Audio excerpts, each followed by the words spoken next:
Hi అండి. నేను మీ Sujatha. Welcome back to my channel. ఇదైతే తిరగలి. ఎంతమందికి తెలుసో కమెంట్ చేయండి. ఏంటి సుజాతకి పనే లేదా, ఏదో ఒకటి చేస్తుంది అనుకుంటున్నారా? ఏముందండి, కాలక్షేపం ఏదో ఒకటి చేయాలి కదా. అందుకని చెప్పేసి వరి బియ్యం అయితే ఆరబెట్టాను. కడిగి ఆరబెట్టుకుని చక్కగా ఎండలో పోసాను. చాలా రోజులైంది కదా, ఎటు తిప్పాలో కూడా అవగాహన లేకుండా పోయింది కాసేపు. ఇలా అయితే ఇది 2 సంవత్సరాల క్రితం కొనుక్కున్నది. కొత్త మోడల్ ఇదనమాట. పాతదైతే మీ అందరికీ తెలుసు కదా, ఇది కొత్తది. సో దట్ అందుకని చెప్పేసి కొంచెం 3 హోల్స్ అలా ఉండడం. ఇది మనం పట్టుకునేది ఇదివరకు మనం అయితే ఏం చేసేవాళ్ళం అంటే చెక్కతోటి తయారు చేసిన గురిసి పెట్టుకునేవాళ్ళం. ఇది వాళ్ళే ఇచ్చారు.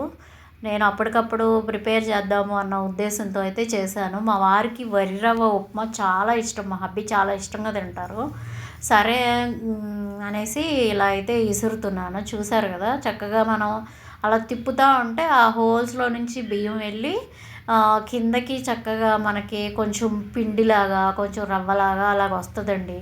ఒకవేళ మనం పిండి కావాలి అనుకుంటే దీన్ని ఒకటికి 2 సార్లు అయితే వేసుకోవాల్సి ఉంటుంది. ఇదిగో చూసారా, రవ్వ వచ్చింది.